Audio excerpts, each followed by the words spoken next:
Senhoras e senhores, eu sou o Tadeu Rodrigues e este é o podcast literário Rabiscos.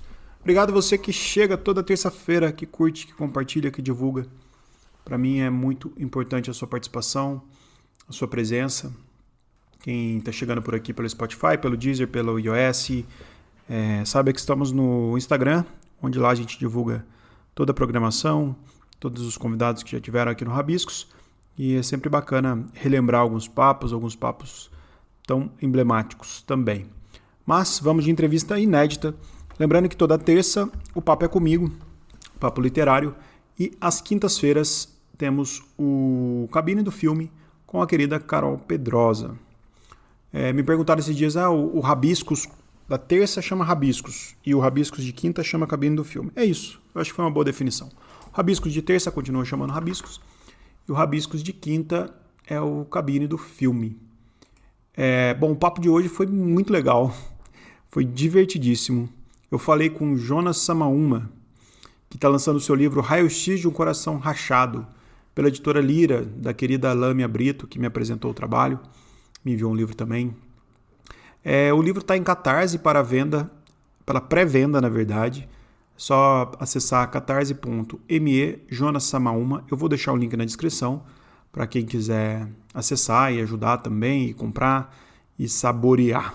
Bom, o Jonas é um showman, vocês vão ver. Ele é um apaixonado pelo mundo indígena.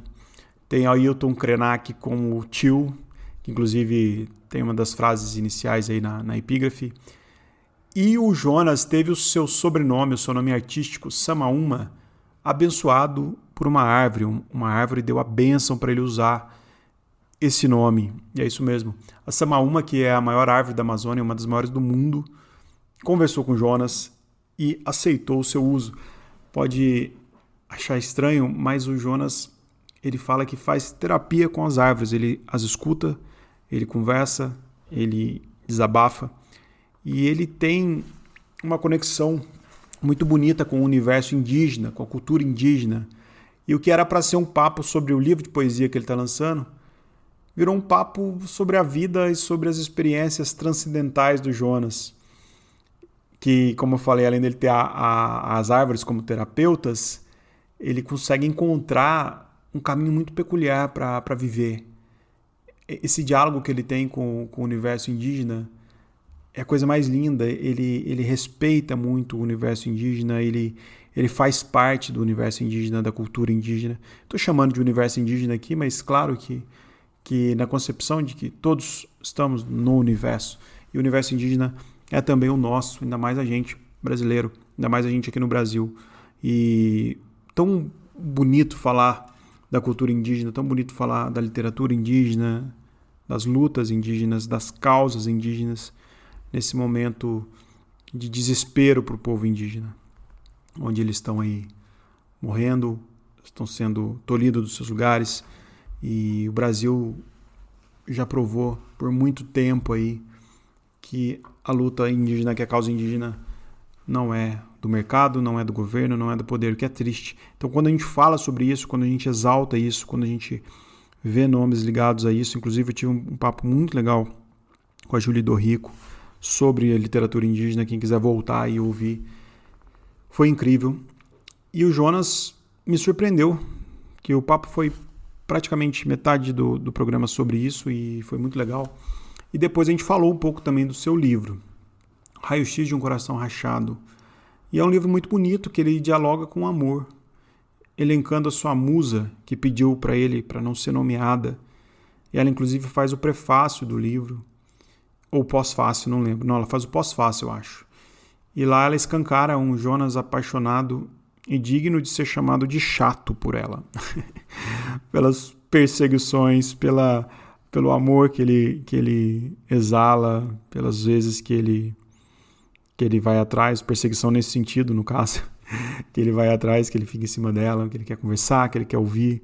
E ela faz um pós-fácio muito legal, um pós-fácio muito divertido, inclusive.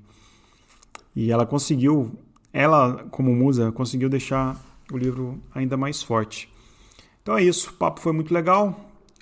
Acessem lá o Catarse do Jonas para dar uma força para ele.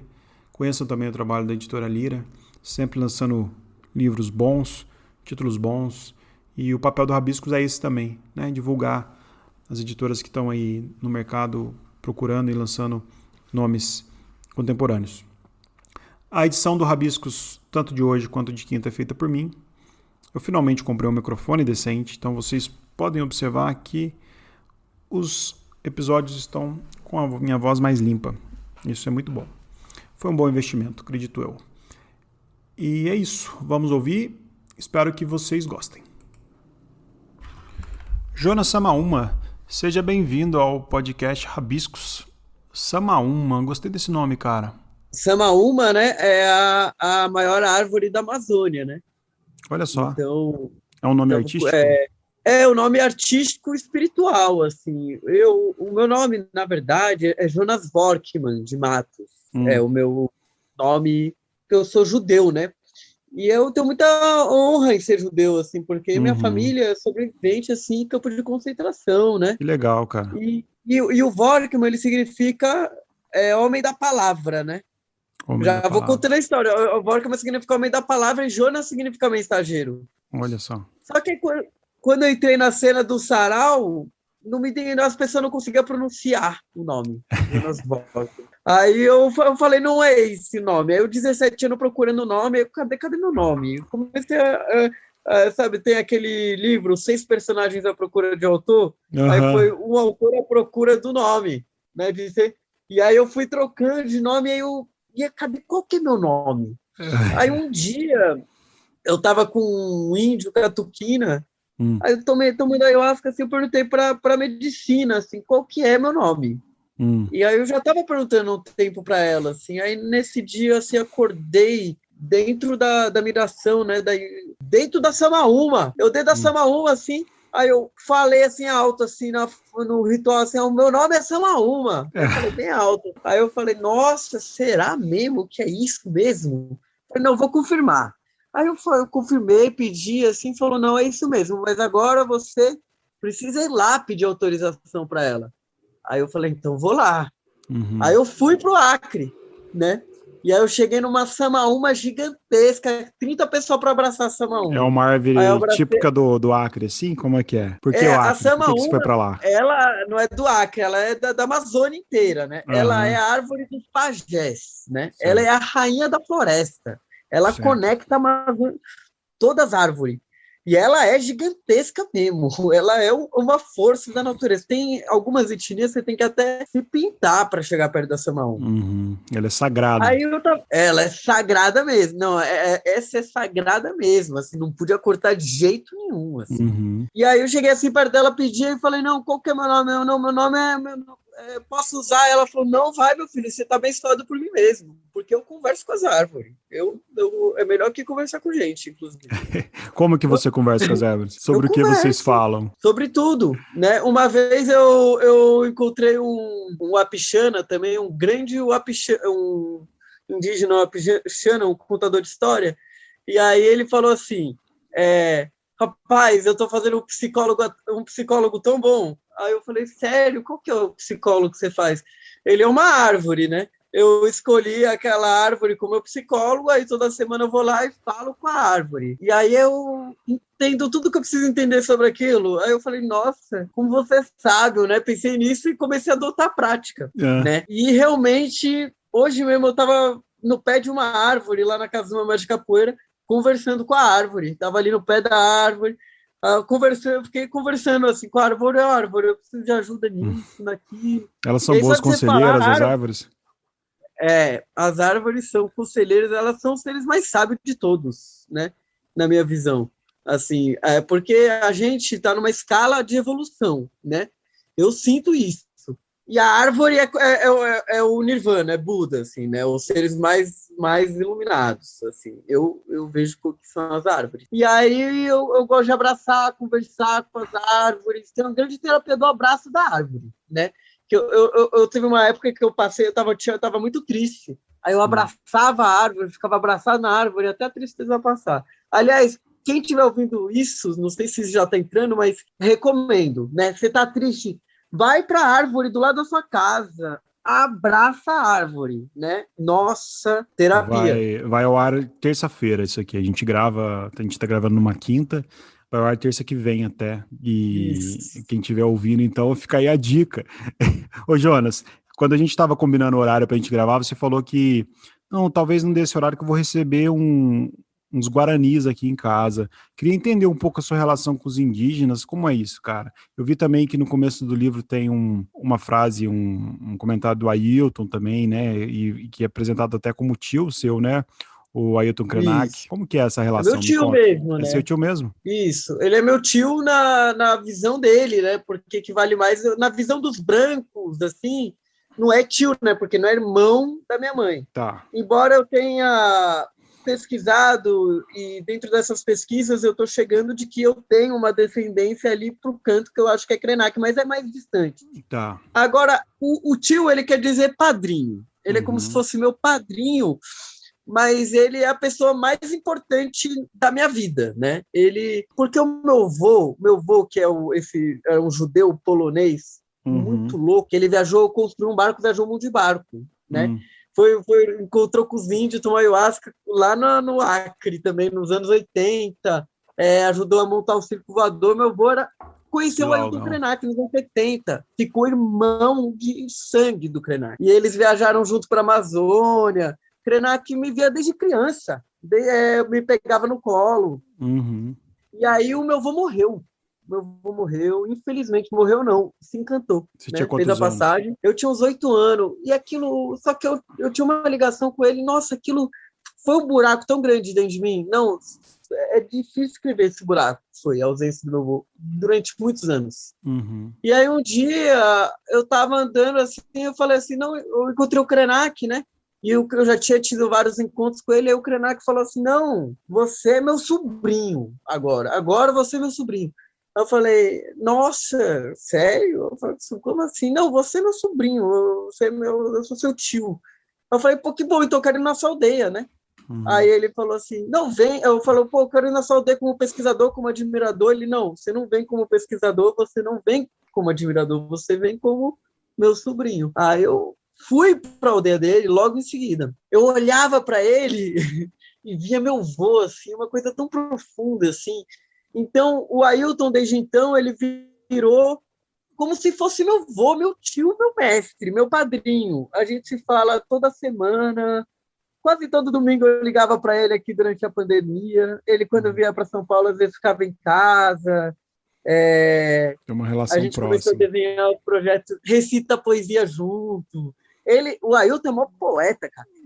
Ele gosta de improvisar, como eu improviso também, ele fica me mandando os poemas improvisados. E aí, eu tenho a cidadania europeia, né? Por Uhum. causa da minha família, do meu avô polonês.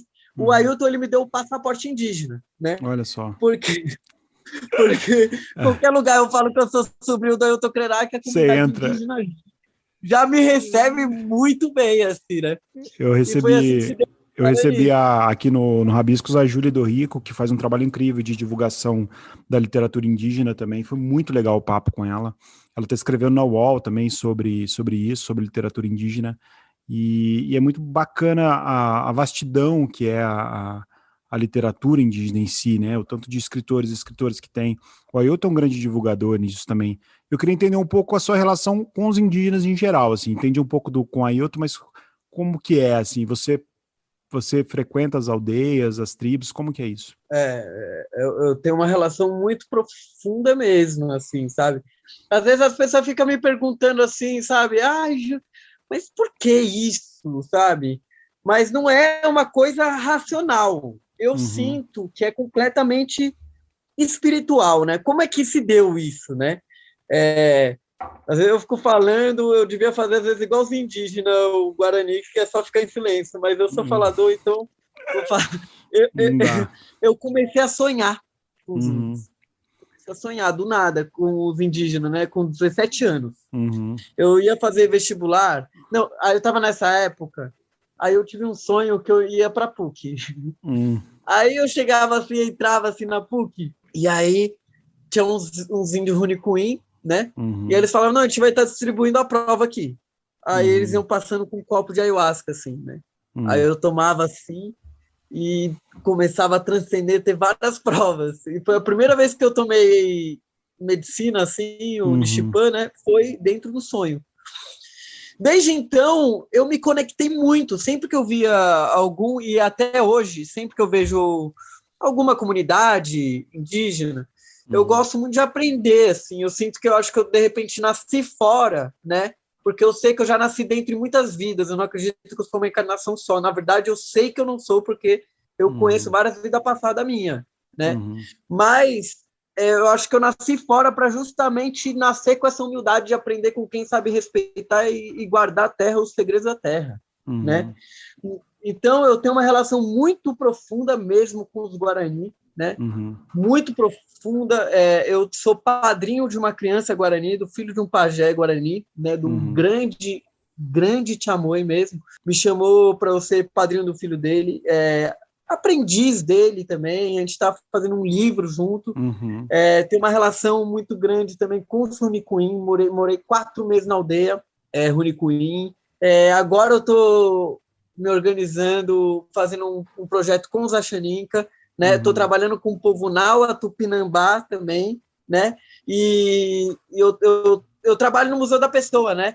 E aí eu puxei esse movimento da gente fazer as vidas indígenas. Aí sou meio Krenak para ser consultor do projeto, e agora a gente está com muitos indígenas trabalhando dentro do projeto. A gente está registrando as histórias de vida das lideranças indígenas. Então, gravamos o Guarani Kaiowá. Nossa, a gente está... Assim... E vocês estão fazendo esse registro por vídeo? Então, escrito? Como que é isso? A gente tem atualmente eu estou em 2 projetos, né? A gente grava por Zoom, eu e um outro pesquisador Terena, o Jahuri, que é até poeta. A gente está junto com o Armazém Memória, a gente grava lideranças que tenham a ver assim com violação de direitos humanos e estratégias de mobilização. Então, a gente está gravou um Guarani Kaiowá, gravou uma advogada do Tupinambá, a gente vai gravar agora a Alessandra Munduruku, lideranças assim, da linha de frente mesmo, que passam as situações mais mal pesadas. Que legal, e, por outro lado, a gente está fazendo um outro projeto de formar os indígenas, para os próprios indígenas gravarem os anciões dessas comunidades, né? Os próprios indígenas produziam material, nada mais fidedigno, né? Isso. Cara... E esses são só 2 dos projetos, porque acho que se eu for falar disso tudo, aí vai ficar o podcast só isso. O meu trabalho no dia a dia, tudo que eu ganho vivo é isso. Essa é a sua vida hoje. Minha vida... Não, é engraçado porque eu sou benzedeiro, né? Isso é uma coisa louca, assim. Eu sou muito contraditório, não contraditório, né? Meio exótico, né? Embora eu tenha nascido em São Paulo, né? Olha, essa história é boa. Eu nasci em São Paulo, aí quando eu morei lá no Acre, tive uma visão, né? Aqui para o Nordeste. Eu já tinha morado com um repentista lá no Nordeste, no Ceará, o Inácio, o Manuel Inácio Nascimento, grande mestre do cordel, quem me ensinou, inclusive.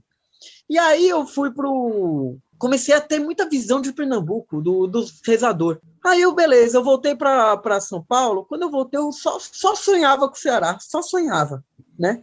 Aí eu fui, né? Falei, não, tô sonhando tanto, tem que ir, né? Essa é uma coisa que eu aprendi com os povos indígenas, inclusive. O sonho não é uma besteira, né? O sonho, ele tem um poder, né? O sonho, ele nossa, não, o sonho eu não consigo eu não tô nem à altura de falar o que é o sonho.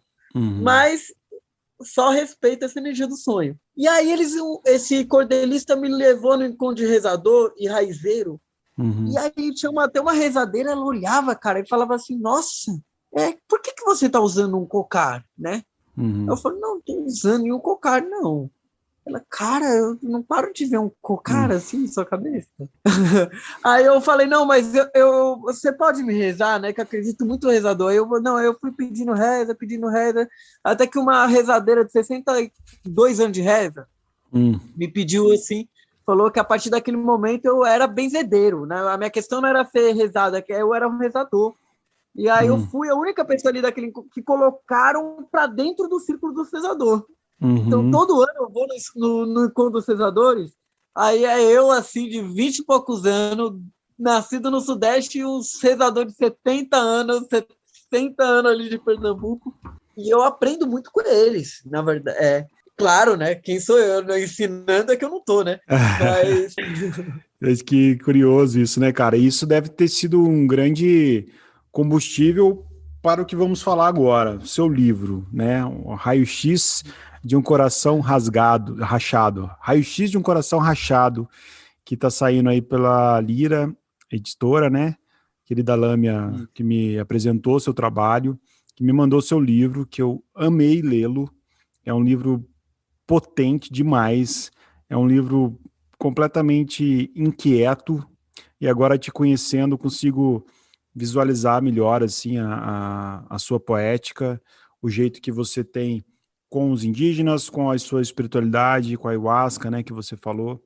Eu queria, antes de você falar desse livro, queria que você declamasse alguma coisa ou falasse alguma poesia que tem na sua cabeça aí, para o pessoal tá bom. entrar nesse espírito poético te ouvindo, assim. Então vou mandar um poema direto. Isso, Vou falar o meu favorito. ótimo. Ela é o meu céu.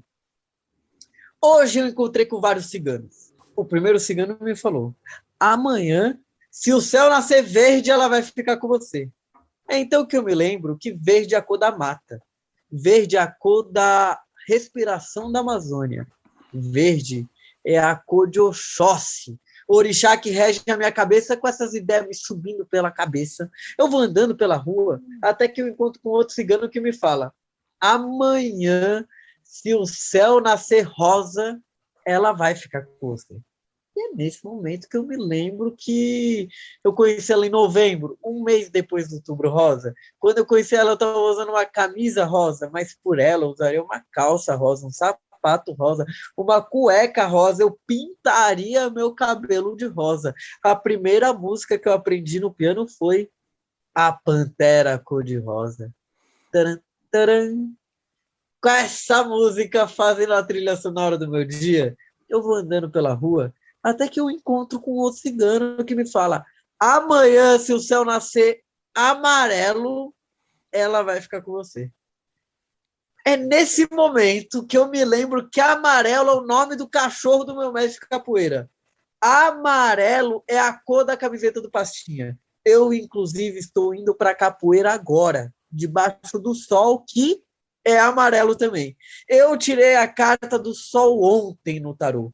Isso só pode ser uma mensagem. Com certeza, isso é um sinal. E guiado pelos sinais, eu vou andando pela rua até que eu encontro com outro cigano que me fala: amanhã, se o céu nascer vermelho, ela vai ficar com você. É então que eu me lembro que eu sou judeu.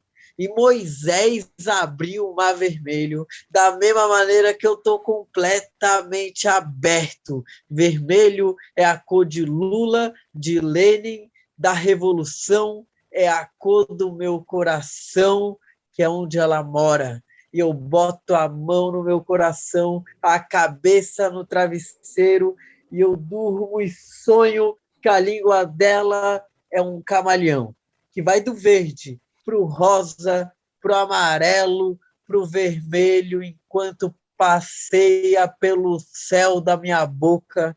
Mas então eu abro os olhos e eu abro a janela e o céu está azul. Que lindo! Boa! Vou aplaudir aqui, ó. Adorei, cara. Que poema gostoso. Que declaração de amor boa é essa. Colorida e boa. Claro que essa é a essência do meu Deixa eu livro, né? abrir aqui.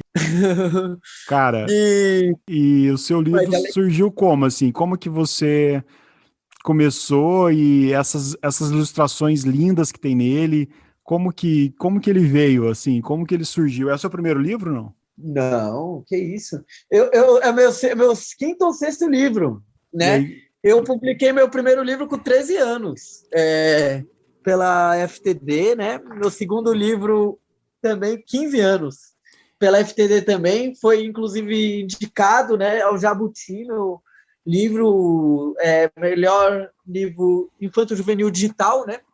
E aí, com 17 anos, eu conheci a poesia maloqueirista, né? Que aí foi isso que foi também a mudança na minha vida, porque eu tinha uma vida tranquila, normal, né? Na medida do possível, né? E aí, com 17 anos, eu conheci a poesia maloqueirista, o Birimba de Jesus, o Caco Pontes, Vitor Rodrigues, Sarau do Binho. Eles me incorporaram no coletivo e aí eu comecei a declamar poesia, poeta ambulante, fui para tudo que é coletivo. Aí o Birimba falou, não, imprime o seu livro. E eu lembro que eu tinha muito claro isso, né? De que eu queria vender livro na rua, porque o que eu queria não era uma faculdade, todo mundo estava... Não, o que eu queria era ter uma história para contar. Então eu saía, pegava o livro, ia vendendo o livro na rua, ia dormir na rodoviária, ia dormir no ônibus, cheguei no Ceará, foi assim que eu fui morar com o repentista. E essa é uma outra história, né? Mas esse livro, Raio-X de um Coração Rachado, como é que ele nasce, né? Ele nasceu como uma prova de rezador, né? Porque eu lembro que quando eu estava com os rezadores, o rezador falou assim, não, tem algum jeito de rezador não sofrer? Não. Aí eu lembro a rezadora falando, não tem não, todo rezador sofre mesmo. Aí eu tinha uma criança que era rezadeira, aí eu falou assim, não, mas, por exemplo, ele tem que sofrer? Não, ele tem que sofrer mesmo. Eu falei, caramba, cara. Não ainda tem bem jeito. que... beleza. Mal sabia eu, né, que eu era a reencarnação, né? Eu digo assim, que se inventarem termômetro para sofrimento amoroso, né? Eu sou um candidato sério ao Guinness World Records, assim, porque e principalmente nessa história, assim, né? É uma prova de benzimento. Eu tive, assim, eu olhei assim para a menina, era uma menina, uma mulher no caso. Eu saí, eu estava andando na rua. Aí eu nesse jeito de falar com árvore, assim, porque às vezes a pessoa acha que eu sou louco, né? Eu não, eu já tenho certeza que eu sou louco, porque nos padrões da sociedade mesmo, a sociedade que é tudo materialista mesmo, eu não compactuo com isso. Então, tem poeta que não é louco ou não? Não. Poeta acho que é o pré-requisito, né? Ser louco.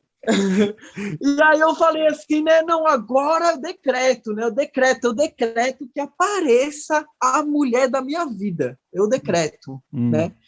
Isso porque eu já tinha, olha que louco. Uma menina me escreveu, eu nem conhecia a menina, eu só tinha visto umas vezes assim, a menina, né? Eu não vou falar o nome dela, eu vou falar Rebeca. Aí a Rebeca falou, João, vamos se encontrar? Vamos. Aí eu vi assim, falei, não, pede ela em namoro. Aí ela me encontrou assim um dia, falei assim, e aí, Rebeca, tudo bom? Tudo bom? Só alegria, só alegria. Tomamos um chá, ela falou, vou embora. Eu falei, não, Rebeca, só uma coisa, antes de ir embora. Assim, você não quer namorar comigo por uma primavera? A gente estava uma semana nessa primavera, uma primavera a gente namora?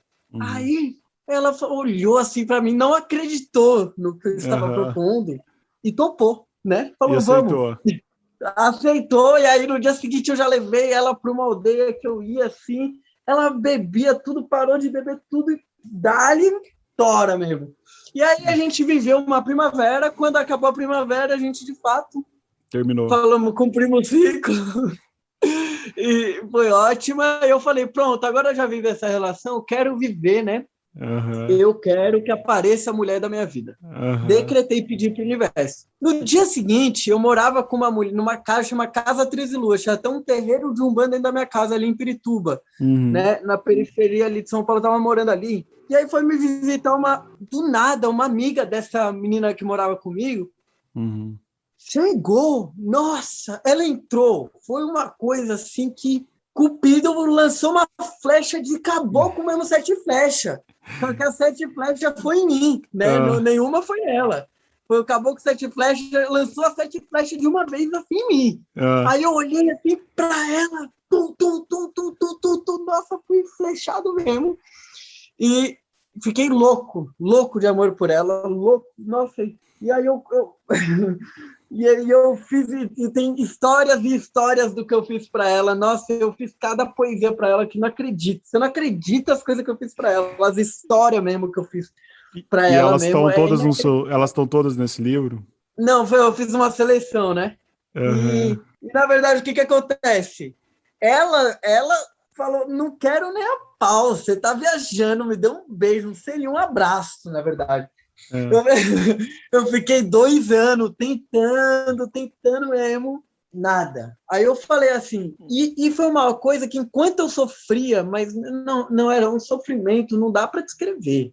Parece que é zoeira, né? Assim, eu vou falando, parece que é brincadeira. Não é brincadeira, não. Sofrimento latente. Era um negócio assim, que eu voltei a treinar capoeira por isso, na verdade. Porque eu já acordava com meu coração assim, tomando eletrochoque, né? Eu sonhava com ela toda noite, eu já acordava com meu coração tomando eletrochoque, eu já pulava da cama e falava, não, vou fazer treinar, né? Aí treinava assim, chorava,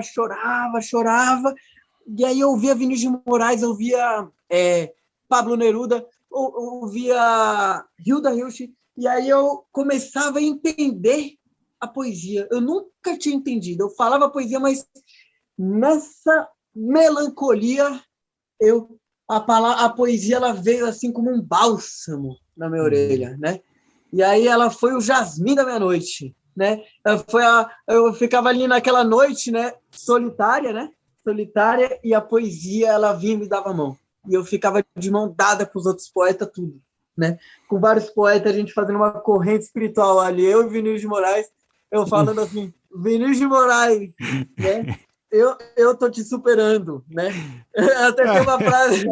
E aí eu falei, não, mas não é possível que eu tô perdendo tanta energia, todo sofrimento. Nada. E não vai sair nada. Eu falei, não, eu vou fazer um livro para essa mulher, porque por ela eu subiria um Monte Everest. Mas eu não sou alpinista, se eu for subir um Monte Everest por ela, acho que eu vou morrer. É melhor eu subir um Monte Everest da forma que eu conheço, que é fazendo um livro. E aí o livro foi a forma de eu me curar. Até meu mestre de capoeira me falou isso. Ele falou assim, cara, isso que você fez é capoeira. Porque você mudou, você canalizou para a poesia. E eu sinto que foi meu mestrado mesmo, de poeta, sabe? Eu vou ler aqui a dedicatória do seu livro, então, que fala assim, ó. Dedico esse livro à habitante mais ilustre do País das Maravilhas, que rachou meu coração com um machado. Cada pedaço do meu coração é um poema desse livro. E a cobra dos olhos verdes que juntou os cacos do meu peito e pegou meu coração na mão, apenas para deixá-lo se espatifar novamente no chão. Essa é a dedicatória do seu livro. É maravilhosa. Essa mulher merece muito. E depois tem um pós-fácil no seu livro, ao final, que é escrito por alguém. Quem escreveu esse pós-fácil? Quer ler o pós-fácil? Vamos ler o pós-fácil. Ai, o que falar desse livro do Jonas? Meu Deus, uma porrinha ação. Se eu tivesse saco, o Jonas seria o pé nele, a pedra no caminho, no sapato. Vixe, Ave Maria, acho que falta espelho na casa do escritor. Às vezes, a vaidade da literatura é tão grande que ele não se enxerga. Imagine eu, que tive que ficar 2 anos ouvindo esses poemas chegar com carta, chegar com flor por mensagem, até bloqueei o cara. Eu já não sabia se ia na polícia ou no Pai de Santo. Dizem que ele é rezador, mas para mim estava mais para obsessor. Ele achava que com esses poemas baratos de 5ª categoria ele ia me conquistar, mas, sinceramente, nem que me escrevesse uma biblioteca eu beijaria ele. Preferia que minha boca caísse. Eu tô assinando esse pós-fácil porque ele me pediu muito. Aí, para ele não me encher mais ainda, resolvi escrever. Não que eu tenha lido o livro, afinal, não li. Não me interesso, mas penso que esse livro foi a forma dele de enterrar o cadáver que foi toda essa projeção. Esse meu texto foi a forma de eu colocar uma lápide, mas por mim teria era queimado. Às vezes se enterra o amor para nascer de novo, e prefiro nem pensar nisso. Não coloquei o meu nome, insisti para ele não colocar na dedicatória e em nenhum lugar, porque se esse cara é chato, imagina como deve ser o leitor dele, que nem devem ser muitos. Se tiverem 1/10 da chatice desse infeliz, não conhecerei a palavra paz pro resto da minha vida. E a paz eu quero, só não quero é você. Queria um texto. Tá aí. Duvido que publique. Só não me procure mais. Por favor, assinado Musa Inspiradora do autor. Que é isso? Isso é uma ode. Isso aqui é um anti-amor. Eles falam que o oposto do amor não é o ódio, não é? É a indiferença. Isso aqui é ódio puro. Isso aqui é mais próximo do amor que tudo. E aí? Escreveu o livro, fez todos os poemas. ganhou esse presente pós-fácil, conseguiu enterrar o amor por ela? Então, você repara que a dedicatória ela é assim, né? Dedico esse livro ao habitante mais ilustre do País das Maravilhas. Então, fica subjetivo o nome dela, né? E cada que rachou meu coração em vários pedaços, cada pedaço é um poema desse livro. Eu estava com o livro pronto. Pronto mesmo, ilustrado, quando eu viajei para Minas Gerais ano passado. E conheci uma outra mulher, chama Cobra dos Olhos Verdes, né? Apenas para pegar meu coração na mão e espatifar novamente no chão, onde eu tive uma relação, né? E eu, na verdade, eu tô aqui destroçado, né? Eu tô falando com você, eu tô nesse humor, tô nessa alegria toda, né? Porque eu aprendi a rir da minha própria tragédia, né? Mas aí eu comecei a rachar o coração mesmo, até que eu tô só escrevendo sobre isso, aí até a editora falou assim, não, vamos acabar o livro, tem que acabar, assim. Porque, ó, eu fiz um livro, a Lama falou, não, Jonathan, tipo, você entregar esse livro, depois você faz o 2, né? Porque eu mesmo... O que acontece? Eu tô fazendo... Eu faço a poeterapia, né? Inclusive, hoje eu tô falando no seu podcast, hoje eu estrei meu podcast. Olha só, Chama vamos divulgar ele. Como que chama? Poeterapia. E onde que as pessoas acessam esse podcast? Spotify também, todas as plataformas. Ótimo. Ó, aí eu quero ler um poema para você que eu fiz essa semana, né? Vamos lá. Porque tá frio pra caramba. Tá frio aí onde você tá? Tá frio, cara. Poços de Caldas é frio. Olha o tamanho da minha blusa. Ó. Aí tá frio ou não? Não, mas eu vou te falar uma coisa. Poços de Caldas é quente. É quente. Não, Poços de Caldas é um deserto do Saara, rapaz. Comparado ao coração dessa mulher. Porque aí eu vou falar um poema que é assim. O poema se chama Vou Pegar um Cobertor. Né? Certo. Você é brasileira, mas seu coração nasceu no inverno da Suécia. Mesmo que o planeta tenha mudado, ele permaneceu na era glacial e o aquecimento global não precisaria aumentar 1 grau, mas 50 para ele começar a pensar em escorrer. Os bares economizariam muita energia. Se ao invés de usar freezer, botasse a cerveja para gelar no seu peito. Muito cuidado quando for visitar as florestas nórdicas. Com a presença do seu coração, os ursos entrariam em hibernação, mesmo se estivéssemos no verão. O Amir Klink atravessou de caiaque o oceano. Sim, isso ele conseguiu. E da África até o Brasil. Mas se ele quisesse atravessar o seu coração, não conseguiria fazê-lo. É impossível remar no gelo. E mesmo que o seu coração seja quase um picolé, e eu digo quase, porque picolé 1 hora derrete. E o seu coração, a temperatura dele é -7, quer dizer, -77, na verdade, -137. E só de pensar nele, eu já começo a estremecer. Mesmo assim, eu ardo, eu queimo, eu me incendeio por você. Ok, isso é muito bonito.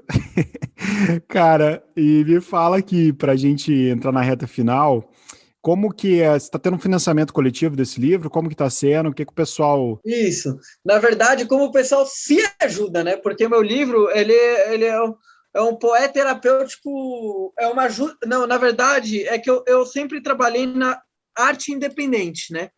E eu decidi trabalhar na arte interdependente, né?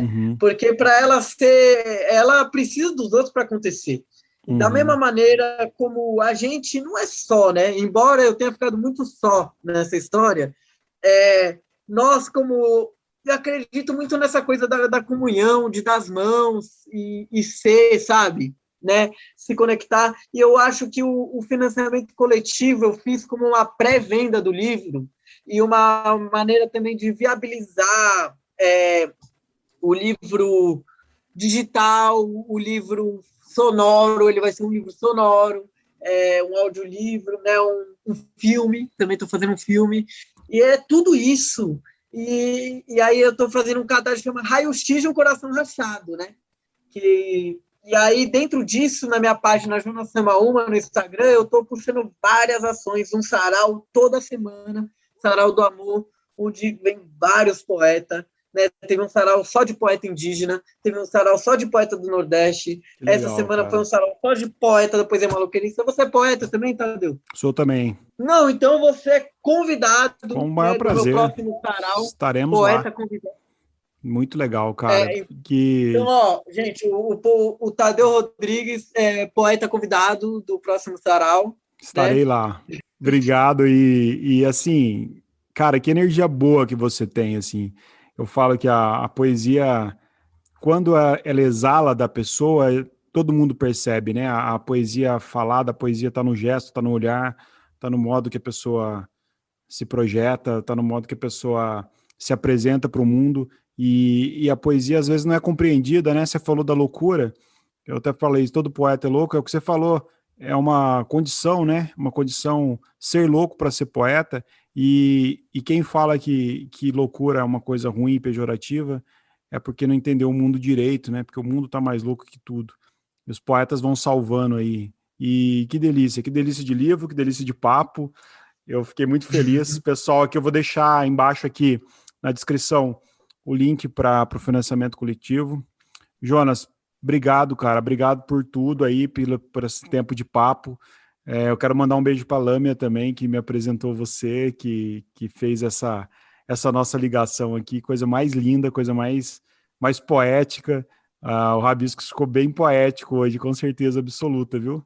Eu também quero te agradecer, Tadeu, te agradecer muito, né, por esse papo. Para mim foi maravilhoso estar compartilhando com você e com os ouvintes, né? Já diria o Carlos Drummond de Andrade, né?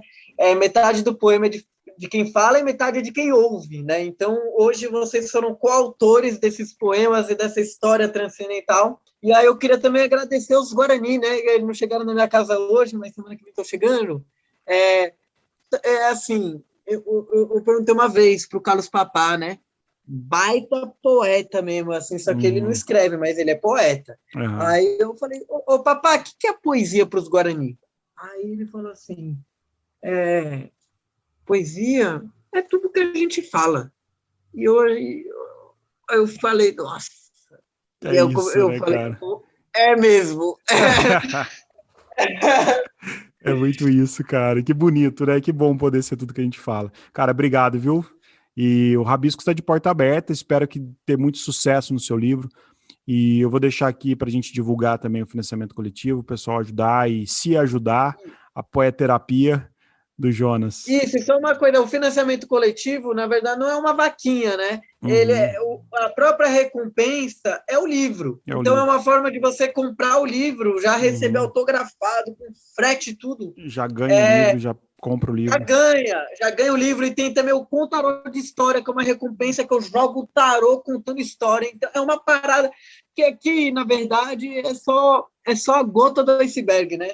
Não tem os coração de iceberg, né? Essa é só a gota. Aqui, essa é a pontinha dele que a gente falou. Obrigado, Tadeu. Obrigado, eu ficaria cara. falando com você horas. Eu também, cara. Poxa, que papo bom, que papo poético. Eu vou sair energizado desse episódio e obrigado mesmo. Pessoal que está em casa também, obrigado por tudo. Dicas, sugestões, Instagram, Podcast Rabiscos, Twitter, Rabiscos Podcast e o e-mail podcastrabiscos@gmail.com. Beleza? Beijo Posso a todos. fechar com improviso? Opa, Posso fechar com improviso? Por favor, vamos lá. Fechar bem.